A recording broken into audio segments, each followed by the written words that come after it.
Hi, my name's Phil. I like talking about politics, and in this video I'd like to discuss, amongst other things, the latest statement from the Chief Medical Officer, Professor Sir Chris Whitty, about the prospects for managing COVID with the restriction easing in a few days, and how it looks like even the government are positioning themselves for a U-turn, albeit, of course, it will come too late. But first, if you'd like to be informed of daily news in politics, please subscribe to the channel and click the bell notification icon. So I'm just back from my second AstraZeneca jab. I was a bit too belligerent about my first. Everyone I knew who'd already had it was ill for a day or so. I insisted that I was too busy for that nonsense. I haven't got time to be ill, I said. Sorry to hear that, said the vaccine, but you're going to make time because you and I are going to be making antibodies tonight and tomorrow. So this time around, I'm just accepting it. Yes, it's a bit mixed this time. Some people do become ill, some don't. I may be fine. But I'm assuming that I'm in a race against time to get some work done for this weekend before I'm wiped out again. But on the same morning, there I was reading that Professor Whitty, our Chief Medical Officer, was saying that things could look a lot worse in 5 to 8 weeks' time. A lot worse? They're already pretty bad, Professor. The rise in new cases, hospitalisation and deaths are all proportionally steep. It's going to accelerate from next week, isn't it? I came back from my jab, for example, and I went to the supermarket.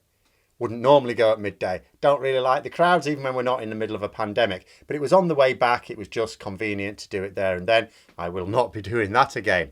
You know, I will make a special journey at a quiet time, early morning or late evening in future.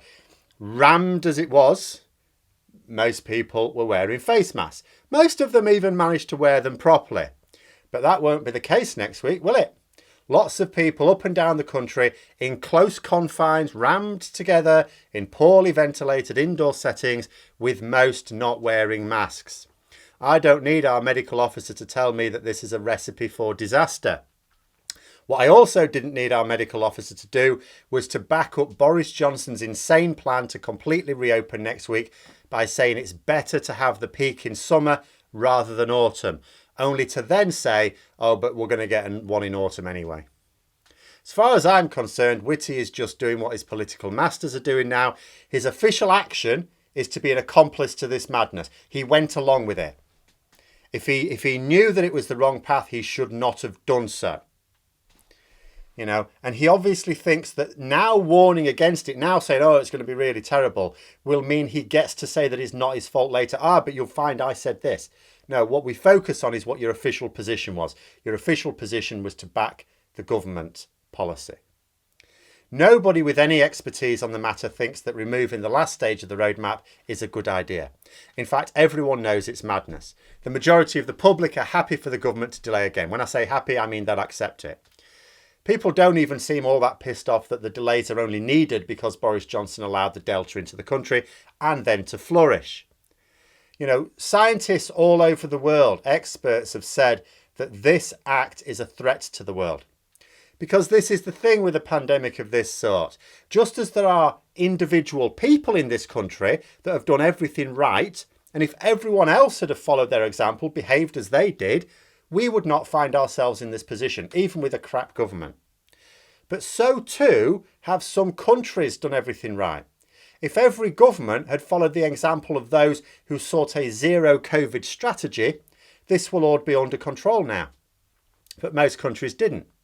But on the other end of the scale, there were a relatively small number of governments who have been so reckless that it isn't even just that they haven't helped, they've made things magnitudes worse. Boris Johnson's government is one of them.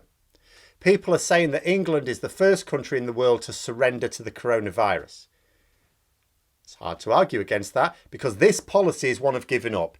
It's like we're removing all the restrictions. In the middle of a rising number of cases, massive number of cases, we're getting rid of restrictions. We're not even keeping measures. I distinguish between restrictions and what are just measures, like wearing face masks. It's saying, lay down your arms, unbar the gates and let the enemy in. There's no need for the Trojan horse, just let them in to sack the city. If we produce, and we've got the conditions to do this, if we produce a vaccine-resistant variant, that then starts sweeping through other countries, our international reputation will take a pounding. And that is very likely to happen. The government are trying to sort of say, well, the vaccine gives us this protection now. Apart from the fact, only half the population are vaccinated. Only half the population have been double vaccinated. And bear in mind, like, I'll have gone on the official figures of double vaccinated now. But actually, I'm not fully protected until 3 weeks' time. And when I say fully protected, I mean having the maximum protection, not 100%. It's not 100%. There's a Royal Naval vessel where there's been a huge outbreak. They're all double vaccinated. Doesn't stop you getting it. Doesn't stop you passing it on. Doesn't stop you becoming ill. It just makes it less likely. You know, when Brexit has dumped us in the position of desperately needing to form alliances around the world because we tore up our established ones over nothing, but it's also given us a government who behaves with absolutely no sense of responsibility at all. Frankly, I am amazed that other governments aren't rushing to put us on their red list right now. Genuinely amazed. The COVID wave is rising through Europe now. It's up, going up. Nowhere near as badly as here, of course. Why would they risk it? Next week, the main routes to Dover are going to be packed again. Absolutely jammed because people are going to get in their cars, travel restrictions lifted, they're off. France at least must be mad to allow that. But at some point, we're going to find ourselves trapped here, just like last December when these countries did stop us coming in without, you know, documentation to say we've had a recent negative COVID test. But amongst this insanity, a Tory MP, Lucy Fraser, did an interview yesterday in which she said that the government would look at reimposing restrictions if things became unacceptable. Now, there are multiple things I'd like to say about that seemingly sensible statement. Firstly, both the Prime Minister and past and current health secretaries have said that the restrictions will never be reimposed, that the roadmap meant that the lockdown would only ever be one way. We would move out of it, we'd sometimes delay moving out of it, but we would never go backwards. We'd sometimes stop, but we would never go backwards. And I don't mean they said all that before this new Johnson variant. I mean they said it recently. Now, here's the thing. If they don't stand on that, then they've failed. And I don't just mean they've not, you know, it's not worked out. I mean that they fundamentally got it wrong again. And the other thing is the current health secretary, Sajid Javid, he may even mean it. Unlike Hancock, who argued for swifter restrictions in the past, Javid has always been against them throughout. You know, he's one of those boneheads who thinks that it's helping the economy to let the virus run riot. Well, guess what? We've got, what is it now, 1.5 million people isolating right now? After 500,000 were pinged on their app as well, meaning lots of businesses not being able to be productive because they're without their workers. How does a business carry on without its workers? It's no coincidence that we have suffered the worst economic hit from the pandemic of all advanced economies. Most other advanced nations have governments who understand that businesses can't operate if their workers are sick or isolating. The second point to make is this use of the term unacceptable. Now, of course, there has to be a level. Of course, there has to be a level. There are aspects of our lives that carry risk, aspects of society that carry risks. People die as a result of various things each year. People become seriously injured. You know, people dying in a car accident doesn't mean we ban cars. People getting hospitalised due to accidents involving putting trousers on, and yes, there's quite a few a year, doesn't mean you make trousers illegal. What you do, particularly with, like, you know, things where it's possible to mitigate the risk, is you make them safer. You know, you educate people in more safe use of things. So there's always a risk assessment. The idea is to put measures in place to reduce the risk to an acceptable level. Measures like distancing and wearing face masks, for example. They're not doing this, so the risk remains high. But what is too high? Now, I don't know. But whatever it is, I'm going to guess that Boris Johnson's bar, or the Conservatives' bar, is a lot higher than for a government that actually has the best interests of their people at heart. And the third thing to note is that this is now going to be a very finely balanced political issue, and it shouldn't be at all. I shouldn't even be discussing the pandemic on this channel. Shouldn't be political, but it is. The reason why all measures are being dropped is not because Boris Johnson is insane. It's not because he's been advised by experts. It's because he is weak. His MPs are refusing to allow him. I gather the threat is clear. The measures are gone forever, or you are. Now, if those Tory MPs don't change their minds, consider what that means. It means that Boris Johnson can't U-turn without losing his job. Well, he doesn't want to lose his job. His ego couldn't take it. So if you thought the delay to action was huge in the first two waves, if you're hoping he might act a bit quicker this time when it definitely goes to hell, you wait for this one. He will be like a rabbit trapped in headlights as the situation becomes more and more serious.